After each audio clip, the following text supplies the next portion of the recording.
So, ayun mga darlings, breakfast tayo. So, ayan, mayroon tayo ditong May chai hummus. pa? Wala na. May, ano tayo? Anong ato?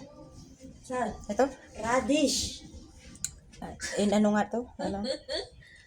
Parang, ano nga yung ginagawa mo? Ay, achar. Parang achar. Ayun.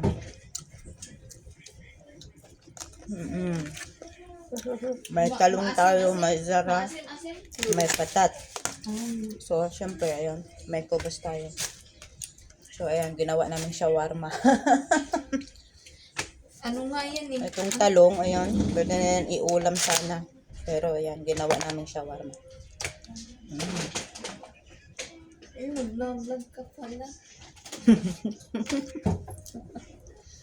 Kala ko si Ate yung kausap.